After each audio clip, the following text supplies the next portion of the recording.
Selamat pagi anak-anak ibu sekalian. Bagaimana kabar kalian pada hari ini? Semoga kalian dalam keadaan sehat dan tidak mengurangi semangat kalian walaupun kalian belajar melalui pembelajaran jarak jauh, tetap semangat untuk belajar.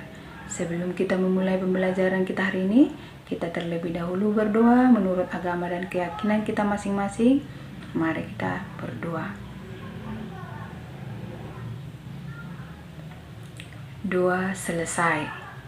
Materi yang akan kita bahas hari ini adalah tentang pengertian ruang dan interaksi antar ruang, di mana tujuan daripada pembelajaran ini yaitu yang pertama, siswa mampu menjelaskan pengertian tentang konsep ruang.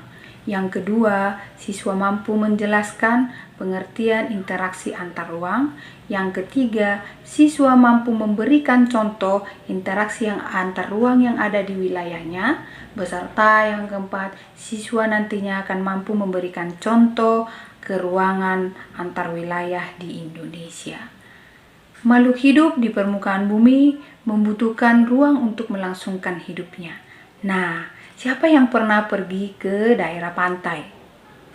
Di daerah pantai kita lihat manusia menempati daerah tersebut dan melakukan aktivitasnya.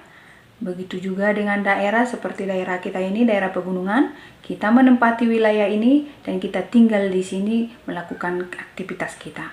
Kedua wilayah tersebut, baik itu wilayah pesisir maupun wilayah pegunungan, itu dinamakan dengan ruang. Menurut kalian, apa sebenarnya yang dimaksud dengan ruang tersebut? Ruang bisa kita artikan sebagai suatu wilayah yang memiliki batasan-batasan tertentu, baik itu batasan lokasinya, batasan pemerintahannya, maupun batasan sosialnya. Selain itu, ruang juga bisa kita artikan sebagai keseluruhan permukaan bumi yang merupakan lapisan biosfer yang dijadikan sebagai tempat hidup makhluk hidup, baik itu manusia, hewan, dan tumbuhan. Jadi dari situ kita bisa mengambil kesimpulan bahwa pengertian daripada ruang tersebut adalah tempat di permukaan bumi, baik secara keseluruhan maupun sebagian yang digunakan oleh makhluk hidup sebagai tempat tinggal. Di mana ruang tersebut, setiap ruang yang terdapat di permukaan bumi ini memiliki karakteristik atau ciri khas. Tidak ada satupun karakteristik atau tidak ada satupun wilayah atau ruang di permukaan bumi yang memiliki karakteristik yang sama persis. Jadi dengan adanya perbedaan karakteristik tersebut nantinya akan menyebabkan adanya interaksi antar ruang. Apa itu interaksi antar ruang? Interaksi itu bisa terjadi karena adanya pergerakan orang, terjadinya adanya pergerakan barang maupun pergerakan informasi dari wilayah asal menuju wilayah tujuan. Jadi di sini interaksi itu merupakan suatu proses yang sifatnya timbal balik yang sehingga berpengaruh terhadap tingkah laku, baik itu secara langsung maupun tidak langsung.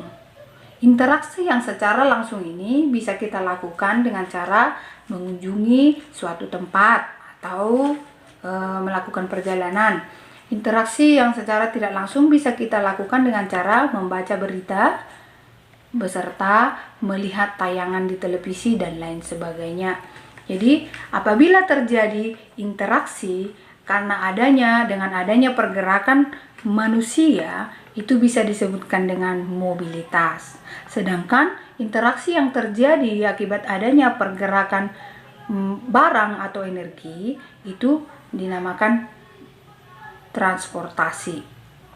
Dan perpindahan atau interaksi yang terjadi akibat perpindahan gagasan atau informasi itu disebut dengan komunikasi.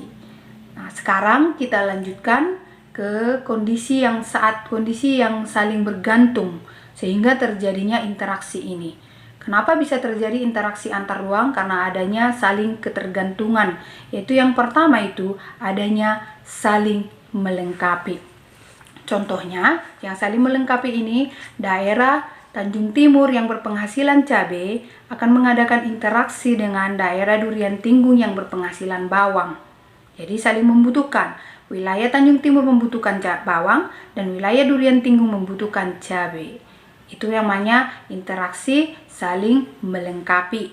Yang kedua ada kondisi kesempatan antara, yaitu daerah Tanjung Timur yang lebih dekat dengan daerah Durian Tinggung akan mengadakan hubungan atau interaksi dengan daerah Durian Tinggung dibandingkan Tanjung Timur dengan Tangga Batu yang memiliki jarak lebih jauh. Itu namanya interaksi atau kondisi kesempatan antara. Yang ketiga, adanya kemudahan transfer. Apabila kita ingin melakukan suatu interaksi, kita akan memperhatikan berapa biaya yang akan kita lakukan dalam melakukan interaksi itu dan berapa waktu yang akan kita tempuh untuk menempuh perjalanan ke sana, bagaimana kondisi jalannya.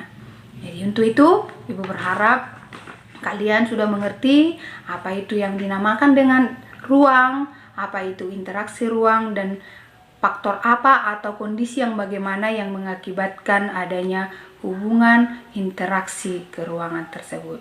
Untuk itu, kalian bisa mempelajarinya lebih lanjut. Nanti silakan mengerjakan tugas yang akan Ibu kirimkan nantinya, dan kalian tetap belajar di rumah. Jangan lupa tetap jaga kesehatan, tetap mengikuti protokol kesehatan yang berlaku. Salam sehat dan sampai bertemu di kesempatan yang lain. Sampai jumpa.